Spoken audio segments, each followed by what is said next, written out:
The Great Hall of the Galactic Federation stretched for miles in every direction. Thousands of beings from hundreds of worlds filled the floating platforms that hung in the vast space. The air buzzed with translators working overtime as creatures that breathed different gases, lived at different temperatures, and thought in different ways all tried to understand the same terrible news. At the center of it all, a massive hologram showed the edge of known space. 3 star systems that had been there yesterday were gone, not destroyed, not damaged, gone. Empty space where billions of lives had existed just hours before. Ambassador Sarah Chen sat in the human section, her hands folded as she watched the panic spread through the chamber.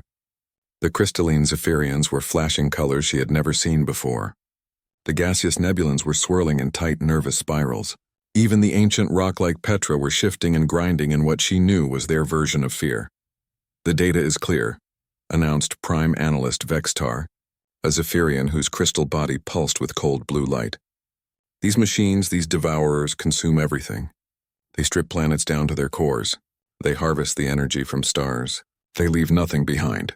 A low sound filled the hall. It was the sound of hundreds of species all expressing fear in their own way. Sarah had been to many Federation meetings, but she had never heard anything like this. "How many ships do they have?" asked Speaker Mistani from the Nebulan Collective. Her voice was like wind through clouds, soft but carrying to every corner of the hall. "Our scouts counted over 50,000 large vessels before they were destroyed," Vextar replied. "Each one is the size of a small moon.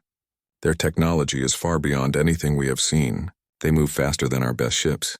Their weapons cut through our strongest shields like they are not there." Sarah watched as the hologram changed. Now it showed one of the Devourer ships. It looked like a massive metal spider with legs that could grab onto planets. Its body was covered with weapons that glowed with dark energy. "We ran every simulation," continued Vextar. "We used every strategy our greatest minds could create. The result is always the same. If we fight them, we lose. If we fight them, we all die." The hall erupted in noise. Beings were shouting, buzzing, clicking, and making sounds Sarah did not even have names for. But she could understand the fear in all of them. Elder Stoneheart of the Petra spoke next. His voice was like rocks grinding together, slow and heavy. "In my people's long history, we have seen many threats. We have watched civilizations rise and fall. We have never run from danger. But this is not danger. This is ending. This is death for all." The Vulcarans, who looked like giant wolves made of metal, howled their agreement. The Aquarians, swimming in their water-filled platforms, flashed patterns of light that spoke of retreat. One by one, the greatest minds in the galaxy all said the same thing. There was no hope. There was no way to win. "Then what do we do?" called out someone from the crowd. Sarah could not see who had asked, but the question hung in the air like a weight. "We run," said Vextar simply. "We scatter to the far edges of space. We hide in places they cannot find us. We hope they move on to other galaxies and leave us alone. And if they follow us?" asked another voice. "Then we run further." Sarah felt something cold in her stomach. This was the Galactic Federation. These were the beings who had built wonders beyond imagination. They had created technology that seemed like magic. They had explored most of the known galaxy. And now they were talking about running away and hiding. "We need to vote," announced the Prime Speaker, a being that looked like a tree made of light. "All in favor of immediate evacuation of the core systems?" Lights began to flash around the hall. The Zephyrians glowed bright blue. The Nebulans formed swirling yes patterns. The Petra ground out their agreement. Species after species voted to abandon their homes and run for the empty spaces between galaxies. When the counting was done, the numbers appeared in the air above them. Sarah stared at the result. Every species had voted yes. Every species except one. "The Terran delegation has not voted," observed the Prime Speaker. The hall fell silent. Thousands of eyes, sensors, and other ways of seeing all turned toward the small human section. Sarah stood up slowly. She was not tall compared to most beings in the hall, but somehow she felt like everyone could see her clearly. "Ambassador Chen," said the Prime Speaker, "how does humanity vote?" Sarah looked around the hall. She saw fear in every face, in every light pattern. In every way these different beings could show emotion. They were all afraid. They all wanted to live. They all wanted their people to survive, but someone had to stay. Someone had to try. If everyone ran away, then the Devourers would just follow them eventually. And if no one fought back, then no one would ever learn how to win. Humanity votes no. Sarah said clearly. The translator systems carried her words to every being in the hall. For a moment there was complete silence. Then the noise started again, but different this time. Not panic, but confusion. "You vote to stay and fight?" asked Vextar. His crystal body was flashing patterns that Sarah's translator told her meant disbelief. "Yes," Sarah replied. "But you heard the analysis. You cannot win." "No one can win." "Maybe," Sarah said. "But someone has to try." Elder Stoneheart's massive form shifted. "Young human, your species is brave. But bravery alone cannot stop these machines. They have destroyed civilizations far older and stronger than yours." "You are right," Sarah agreed. "We are not the strongest. We are not the smartest. We do not have the best technology or the biggest ships. But we are here. And if no one else will stand up to these devourers, then we will."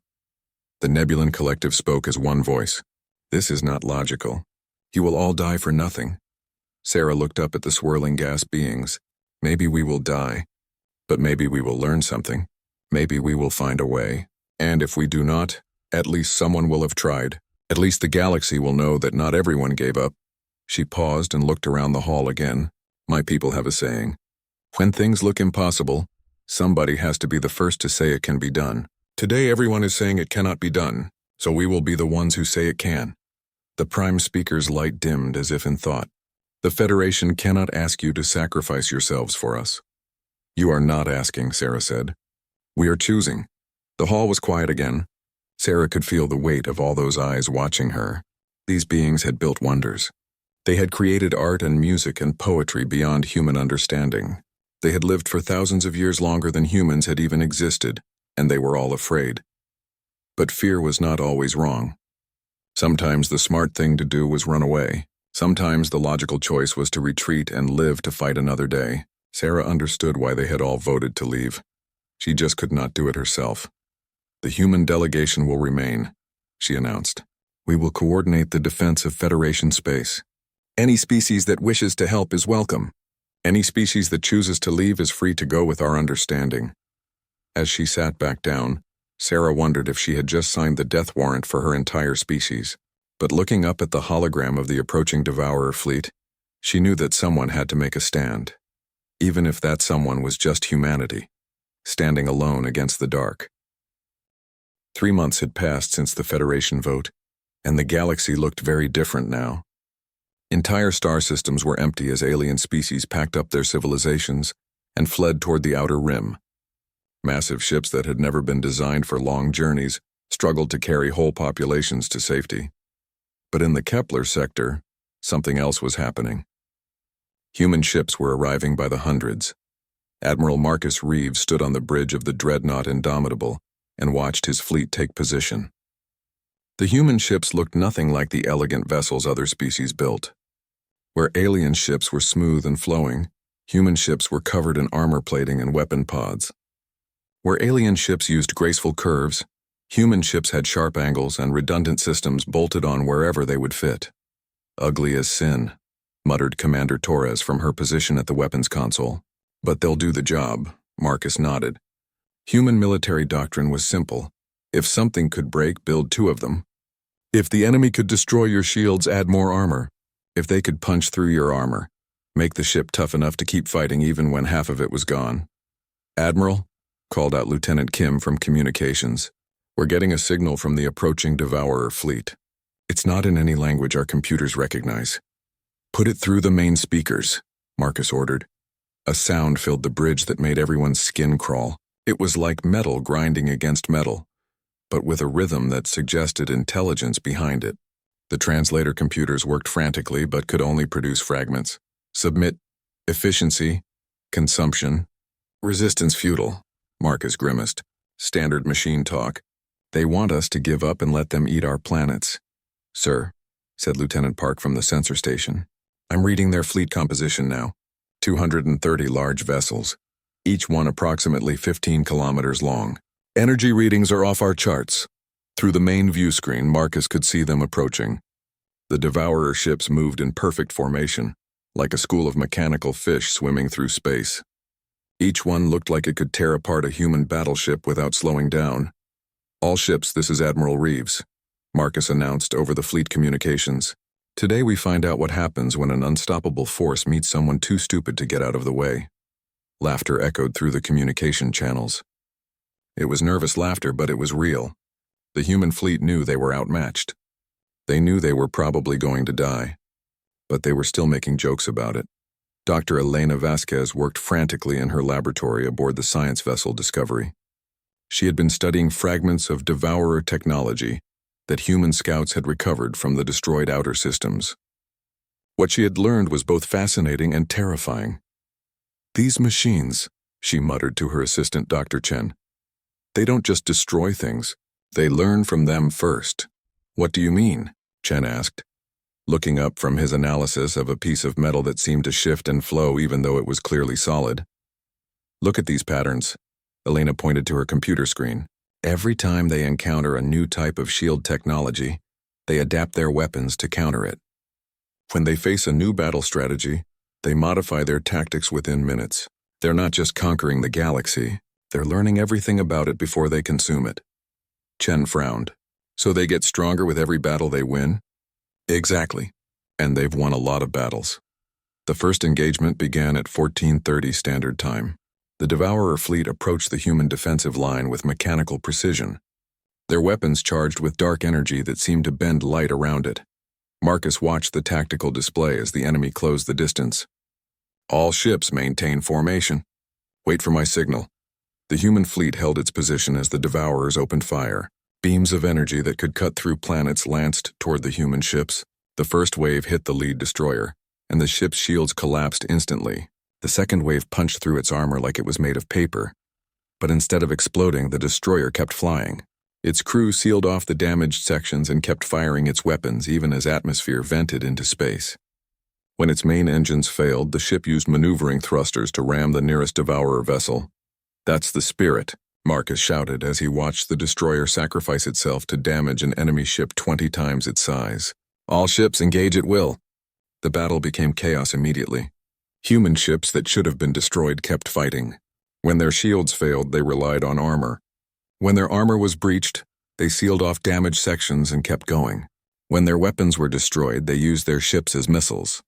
Captain Lisa Park commanded the heavy cruiser Defiant when a Devourer energy beam tore through her ship from bow to stern.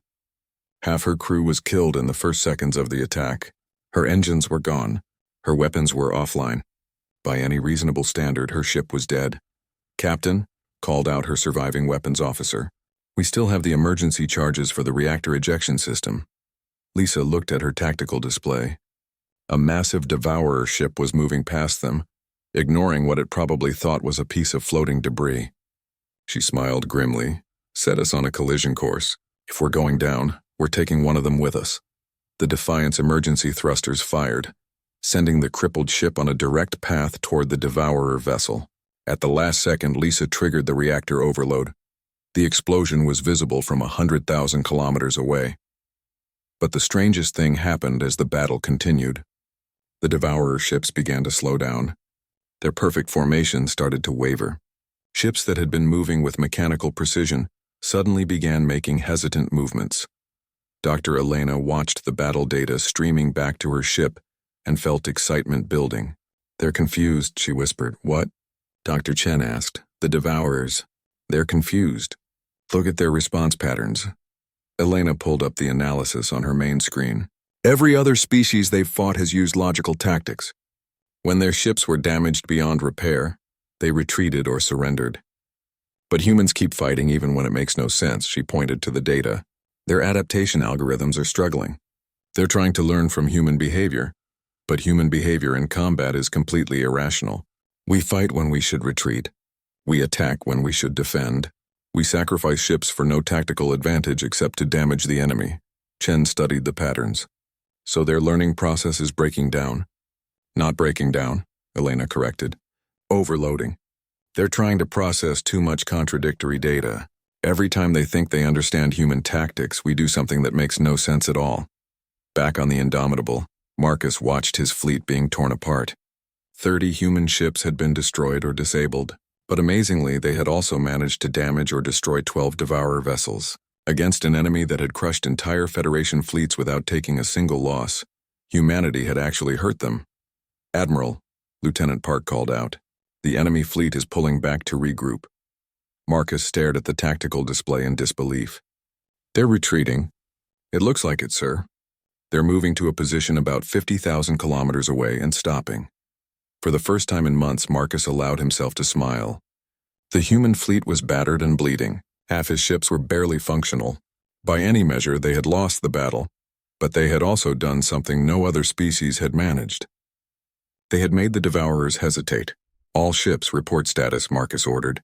"Damage control teams, get our wounded ships back in fighting condition." This isn't over. As repair crews worked frantically to patch holes and restore systems, Marcus stared out at the enemy fleet. The Devourers were sitting there like a predator that had encountered prey that didn't behave the way prey was supposed to behave. "Sir," Commander Torres said quietly. "We actually made them blink." Marcus nodded. "Now we just have to figure out how to make them do it again." In the distance, the Devourer fleet hung motionless in space. For the first time in their existence, they had encountered something they did not understand, and they were trying to decide what to do about it. The battle for the galaxy had begun, and humanity had just changed the rules. Captain Lisa Park floated in the cold emptiness of space, surrounded by twisted metal and frozen air. Her ship, the Defiant, was gone. Her crew was gone. By all rights, she should be dead too. But Lisa was still breathing, thanks to an emergency suit that was designed to keep someone alive for maybe 6 hours in the vacuum of space. She had been drifting for 3 days. "This is Captain Park to any human vessel," she whispered into her suit radio. "I am alive and requesting pickup." Static answered her. She had been sending the same message every hour, but no one had responded. The battle had moved on, and the search and rescue ships had other priorities. Lisa looked around at the debris field that had once been part of the human defense fleet. Pieces of destroyed ships drifted everywhere. Some were human, some were from the strange Devourer vessels. And in the middle of it all, something that made her heart race. A Devourer construct was drifting nearby. It was smaller than the massive ships she had seen in battle, maybe the size of a city bus. Its surface was covered with the same dark metal as the larger vessels, but this one was clearly damaged. Sparks flickered across its hull, and it tumbled slowly end over end. Lisa made a decision that her commanding officers would probably call insane. She activated her suit thrusters and began flying toward the alien machine. "If I'm going to die out here anyway," she muttered, "I might as well learn something useful first." It took her 20 minutes to reach the construct. Up close, she could see that it was some kind of drone, probably used for repairs or reconnaissance. The damage looked like it had come from an explosion on one of the human ships. More importantly, there was a crack in its hull. Lisa pulled out the emergency tools from her survival kit. The molecular cutter was designed to slice through ship hulls during rescue operations, but it should work on alien metal too. "Let's see what makes you tick," she said, and began cutting. Meanwhile, on the colony world of New Brisbane, evacuation ships were loading the last of the human population, but they were not heading for the outer rim like everyone expected. Colony Administrator David Walsh stood in the control center, watching families board transports with everything they could carry. His orders from Earth Command had been very specific: evacuate the population, but not to safety. Instead, they were to scatter in directions that made no strategic sense. "Transport 7, you're assigned to the Vega sector," Walsh announced over the communication system. "Sir," replied the transport captain, "that's right in the path of the Devourer advance. Are you sure about those coordinates?" "Confirmed," Walsh said firmly. "Transport 8. You're heading for the asteroid fields in the Ross system. Transport 9, you're going to try to hide in the radiation storms around the Altair binary." He could hear the confusion in the transport captain's voices, but they followed orders anyway. That was what humans did, even when the orders seemed crazy. Dr. Elena Vasquez had been right about the Devourers trying to learn human behavior. What she had not expected was how desperate they would become to understand it. "Look at this data," Elena said to Dr. Chen as they studied the readings from the latest battle. "The Devourers are devoting more and more processing power to analyzing human tactics. Their response times are getting slower." "How is that possible?" Chen asked. "They're machines. They should be able to process information faster than any biological brain." Elena pointed to a graph on her screen. "Because they're trying to create a perfect model of human behavior. But human behavior isn't logical. It's random, emotional, and contradictory. The more data they collect, the more confused they get. She pulled up another display. Watch this battle sequence from yesterday. A human destroyer was surrounded by 3 devourer ships. Instead of surrendering or trying to escape, the captain ordered his crew to abandon ship and then flew directly into the middle of the enemy formation. That's suicide, Chen observed. Exactly. From a tactical standpoint, it accomplished nothing. The destroyer was destroyed and it barely scratched the devourer ships. But look at what happened next. The display showed the 3 devourer ships stopping their advance and spending almost an hour scanning the debris field. They're trying to understand why the human captain did that, Elena explained. They can't process the idea that someone would throw their life away for no tactical gain. So they keep analyzing the action, trying to find the logical reason behind it. But there isn't one, Chen said slowly. Right. And every time we do something that makes no logical sense, we force them to waste processing power trying to understand it. We're essentially giving their computers the equivalent of a headache. Captain Lisa Park had been inside the Devourer drone for 2 hours, and what she had found was both amazing and terrifying. The interior was a maze of organic-looking machinery that seemed to shift and flow even as she watched. But more importantly, she had found the central processor. It looked like a crystal made of black glass about the size of her fist, and it was trying to communicate with her. Images flashed through Lisa's mind as she touched the crystal. She saw star charts, battle formations, and analysis patterns, but mostly she saw confusion. The drone was trying to understand why she had come aboard instead of trying to escape. You want to know what makes humans different? Lisa said aloud, knowing the machine could somehow hear her thoughts. We're too stupid to know when we're beaten. More images flashed. The drone showed her projections of the war, mathematical models that proved humanity could not win, statistical analyses that showed the futility of resistance. Lisa laughed, and the sound echoed strangely in the alien space. You're right, she said. We can't win. We're going to lose. Probably everyone I care about is going to die. She felt the machine's confusion intensify. But here's what you don't understand, Lisa continued.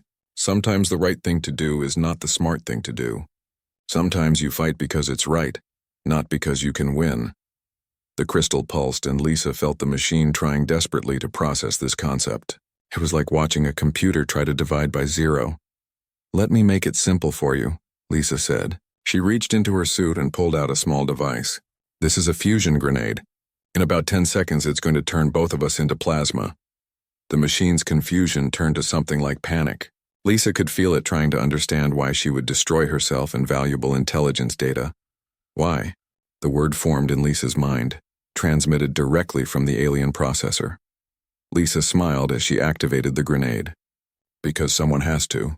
The explosion was small by space battle standards, but it lit up the debris field like a brief star. Back on Earth, Admiral Sarah Chen had been promoted from ambassador to Supreme Commander of Human Forces. She stood in the war room, looking at reports from across the galaxy.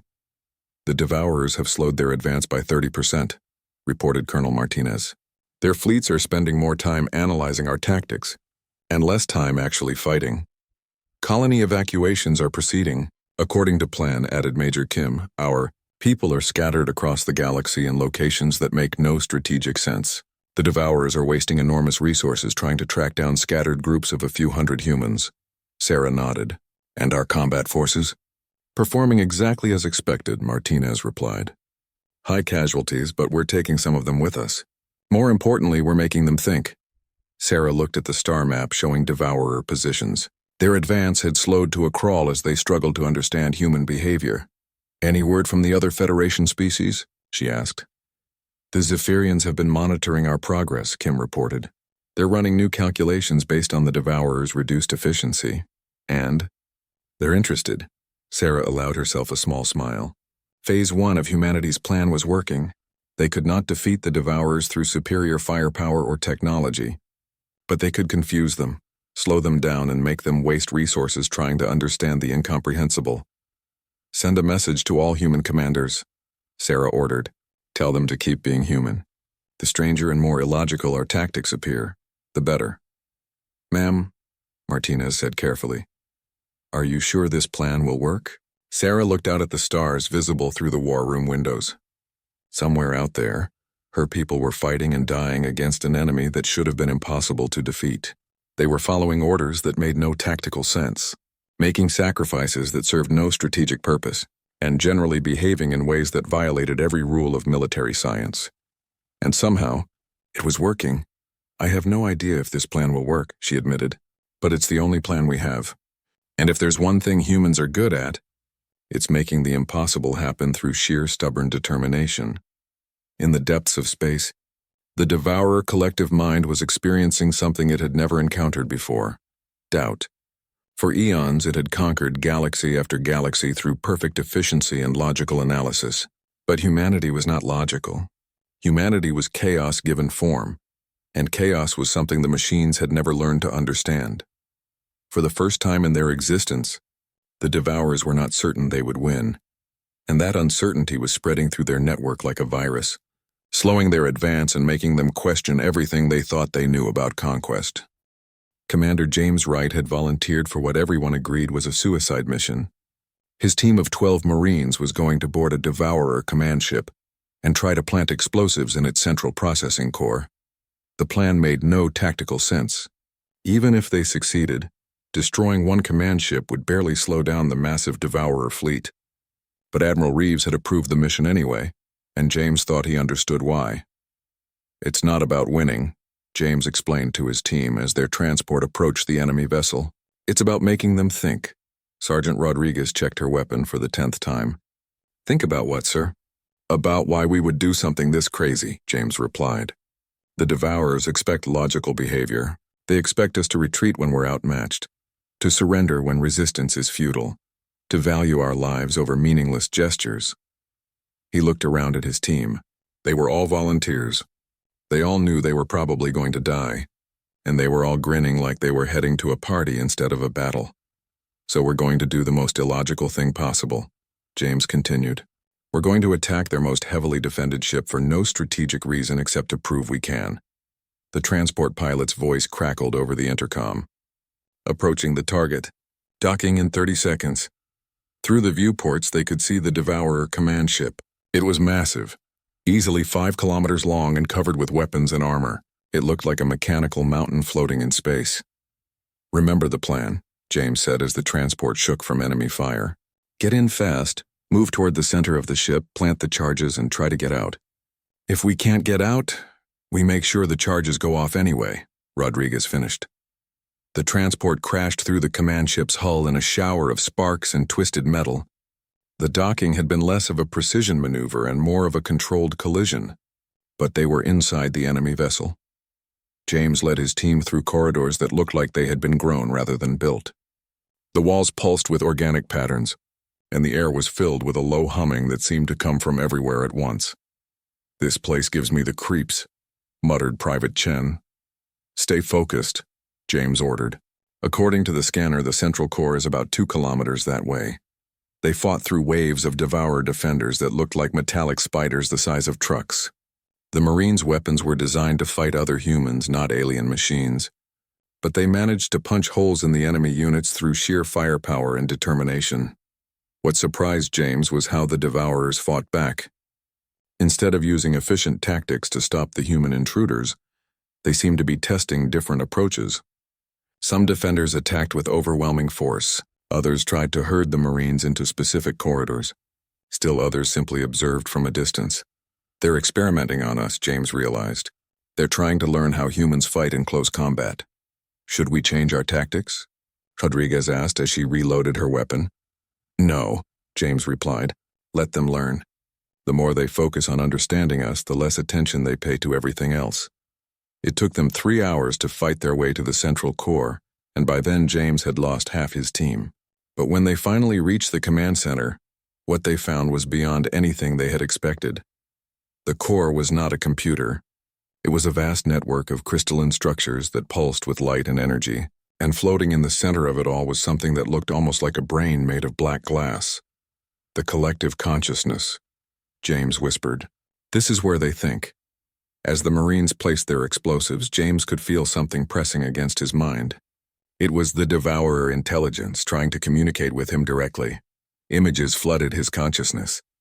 He saw the history of the Devourers, their conquest of 1,000 galaxies, their perfect record of victory. He saw their confusion about humanity, their desperate attempts to understand human behavior, and then he saw their fear.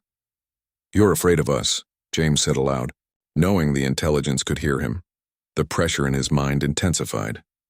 More images flashed through his thoughts, mathematical models showing humanity's inevitable defeat, logical proofs that resistance was futile, statistical analyses demonstrating the impossibility of human victory.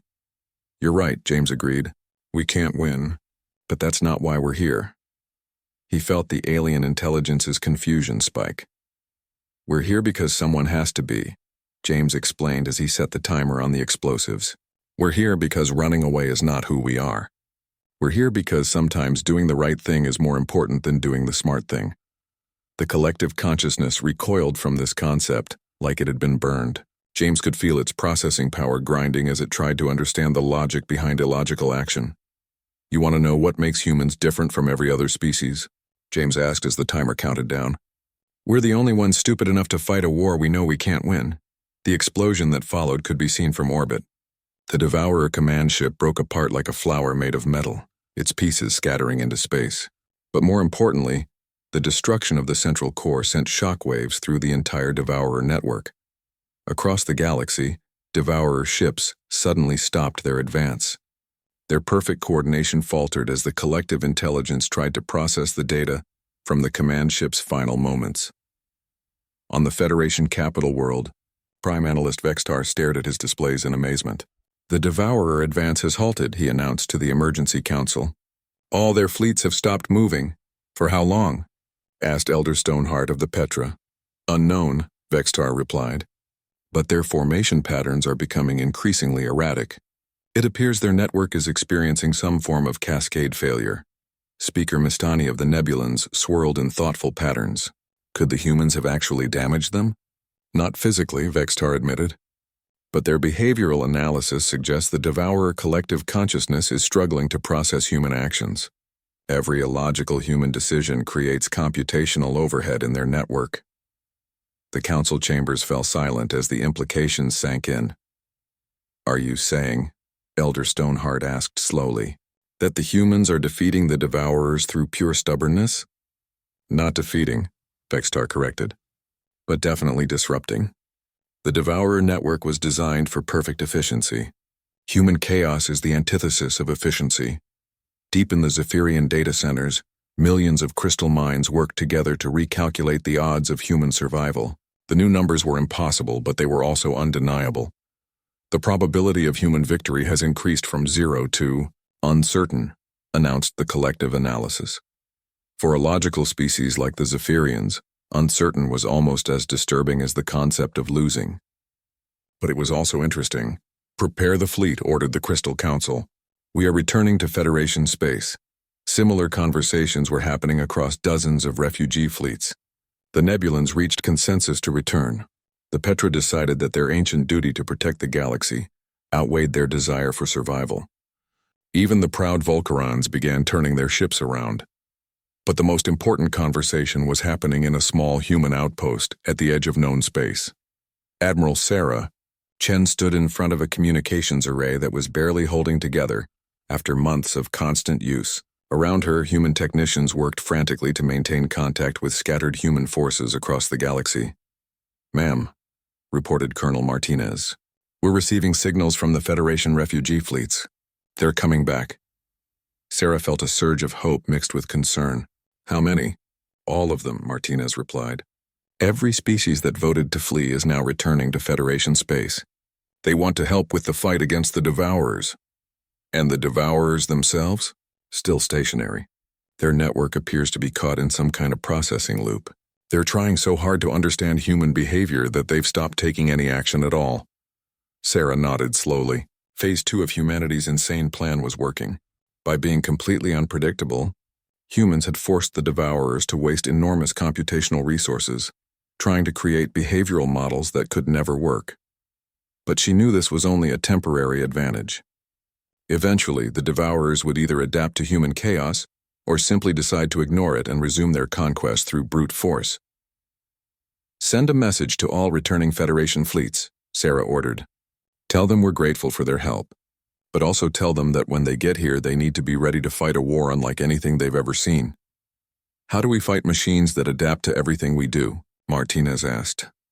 Sarah looked out at the stars, where thousands of ships were racing back toward a battle they had once considered hopeless. We don't fight them like machines, she replied. We fight them like humans, and we teach our allies to do the same. In the depths of space, the Devourer collective consciousness wrestled with concepts it had never encountered. Logic demanded efficiency. Efficiency demanded predictable behavior. But humans were not predictable, and their unpredictability was spreading like an infection through the galaxy. Other species were beginning to act in ways that made no sense. Ships that should retreat were advancing. Civilians who should flee were standing and fighting. Military commanders were making decisions based on emotion rather than. The final battle began not with a grand charge or a clever strategy, but with confusion. The Devourer fleet, nearly 1 million ships strong, had been sitting motionless at the edge of the galaxy for 3 weeks. Their collective intelligence had been locked in computational loops, trying to understand human behavior patterns that made no logical sense. But now they were moving again. Admiral Sarah Chen watched the tactical displays from the bridge of humanity's new flagship, the Unbreakable. Around her, representatives from every Federation species worked alongside human officers. The bridge looked like a zoo, with beings of every imaginable shape and size working together. Devourer fleet is approaching at standard speed, reported Lieutenant Kim. Estimated time to engagement, 4 hours. Sarah nodded and activated the fleet-wide communications. All ships, this is Admiral Chen. Today we find out if chaos can beat perfection. The human fleet had grown enormously since the first desperate battles. Ships from dozens of species had returned to join the fight. But they were not the same ships that had fled months ago. Under human guidance, they had been modified in ways that made no engineering sense. Zephyrian crystal ships now carried extra armor bolted on at random angles. Nebulan gas vessels had been fitted with solid hulls that reduced their efficiency, but made them unpredictable. Even the ancient Petra had agreed to mount weapons on their slow-moving rock ships in patterns that violated every principle of military design. Remember the plan, Sarah announced. There is no plan. Every ship captain has complete freedom to engage however they think best. The only rule is that there are no rules. On the other side of the battlefield, the Devourer collective consciousness was experiencing something like a headache. For months it had been analyzing human combat data, trying to create predictive models for human behavior in battle. The models kept failing. Humans would retreat when they should attack when they should retreat, and sacrifice valuable resources for gains that made no tactical sense. Worse, their chaotic behavior seemed to be spreading to the other Federation species. Analysis complete.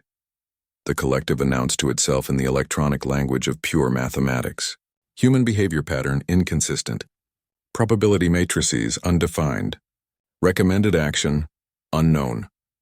For a machine intelligence that had conquered thousands of galaxies through perfect efficiency, unknown was the most frightening word in any language. Captain Lisa Park stood on the bridge of her new ship, the Defiant II. She had been rescued from space debris after her first ship was destroyed, and Starfleet Command had decided that anyone crazy enough to board an enemy drone deserved her own command again. Target acquired, reported her weapons officer. Massive Devourer ship, bearing 27 Mark IV. Lisa looked at the enemy vessel through her view screen. It was the size of a small moon, covered with weapons that could destroy planets. By any reasonable standard, attacking it with her single cruiser was suicide. All power to engines, Lisa ordered. Take us straight at them, ma'am, her helmsman asked. Shouldn't we coordinate with the other ships in our squadron? Absolutely not, Lisa replied cheerfully. If we coordinate, they might figure out what we're trying to do. Since I don't know what we're trying to do myself, let's keep it that way. The Defiant II accelerated toward the Devourer ship like a missile, but instead of firing its weapons, Lisa ordered all power diverted to a broadcasting array. This is Captain Lisa Park of the Human Starfleet, she announced on all frequencies. I'm broadcasting the complete works of human music, literature, and art directly into your collective consciousness. Try to process that, you mechanical nightmares. The data burst that followed contained everything from Beethoven's symphonies to children's nursery rhymes. From Shakespeare's plays to internet memes, from the Mona Lisa to finger paintings made by kindergarten students, the Devourer ship's response was immediate and violent. Energy beams lanced out in all directions, but they were not aimed at the human ship. The collective intelligence was firing randomly, its targeting systems overwhelmed by trying to analyze the cultural significance of "Mary Had a Little Lamb" and abstract art at the same time. Across the battlefield, similar scenes played out as human captains improvised attacks that made no military sense. Commander Rodriguez broadcast soap operas into enemy communication systems. Captain Patel launched probes filled with human food recipes. Major Singh used his ship's tractor beam to try to tickle Devourer vessels. The Federation ships, learning from their human allies, began their own chaotic attacks. A Zephyrian captain transmitted pure mathematical chaos into Devourer data networks. A Nebulan commander used atmospheric manipulation to create rainbow patterns in space. A Petra vessel simply sat motionless, forcing the enemy to waste processing power trying to figure out if it was a trap. Dr. Elena Vasquez monitored the battle from her science vessel and watched in amazement as her theories proved correct on a massive scale. "The Devourer network is fracturing," she reported to Admiral Chen. "They're devoting so much processing power to analyzing our random actions that they can't coordinate their own attacks." "How long can we keep this up?" Sarah asked. "Unknown," Elena admitted. "But look at these readings. Individual Devourer ships are beginning to act independently. Their hive mind is breaking down under the computational load." Sarah felt a surge of hope. "Are you saying we're actually winning?" "I'm saying we're doing something no one has ever done before," Elena replied. "We're teaching machines to have nervous breakdowns." The tide of battle turned not with a dramatic explosion or heroic charge, but with something much stranger. The Devourer ships began to fight each other. It started with small disagreements. One ship would move to attack a human vessel, while another would block its path. Command signals became contradictory as different. Parts of the collective intelligence reached different conclusions about optimal tactics. "They're arguing with themselves," reported Lieutenant Kim from the tactical station. Sarah watched in fascination as the most efficient military machine in galactic history tore itself apart through indecision. Ships that had moved in perfect coordination for eons now bumped into each other, fired on their own allies, and generally behaved like a group of very confused tourists. "All ships," Sarah announced. "The enemy is in chaos. Press the attack!" But even as she gave the order, Sarah realized that the human fleet was also in chaos. Ships were scattered across the battlefield, attacking randomly and ignoring all tactical doctrine. The difference was that humans were used to chaos. They thrived in it. Captain Park's ship had somehow ended up inside a Devourer formation, broadcasting human comedy shows while using its mining lasers to carve funny faces into enemy hulls. Captain Thompson was flying his destroyer in loops around a massive Devourer ship while playing classical music at maximum volume. Captain Williams had decided to ram his ship into the enemy flagship while reciting poetry over the communication channels. It was the most disorganized, illogical, and chaotic battle in the history of warfare. It was also the most effective. The Devourer collective consciousness, faced with millions of pieces of contradictory data and no way to process them logically, finally did something that its creators had never programmed it to do. It gave up. The surrender signal, when it came, was broadcast on every frequency simultaneously. It was a simple mathematical statement that translated roughly to, "This unit requests cessation of current activity due to processing overflow." The massive Devourer fleet simply stopped fighting. Ships that had been firing weapons moments before now drifted powerlessly, their crews either shut down or lost in computational loops. Across the galaxy, similar surrenders were happening as the breakdown of the collective consciousness spread through the entire Devourer network. Ships that had been consuming star systems suddenly stopped mid-harvest and sent confused signals asking for new instructions that never came. "Admiral," reported Colonel Martinez from the communication station, "we're receiving surrender signals from Devourer fleets in 17 different sectors. It looks like their entire network has crashed." Sarah stared at the tactical display, hardly believing what she was seeing. The most dangerous enemy in galactic history had been defeated not by superior weapons or brilliant strategy, but by being exposed to too much human randomness. Send a response to all Devourer units, Sarah ordered. Tell them that if they power down their weapons and submit to Federation custody, they will be treated according to the laws of war. Ma'am, Martinez asked quietly, do we have laws of war that cover mechanical intelligences that have consumed entire civilizations? Sarah considered this. We do now. Tell them they'll be given fair trials and the opportunity to learn better ways to exist in the galaxy. In the weeks that followed, something unprecedented happened.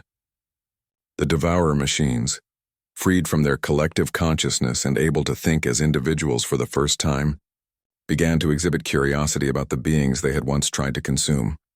Some requested permission to study human art and music.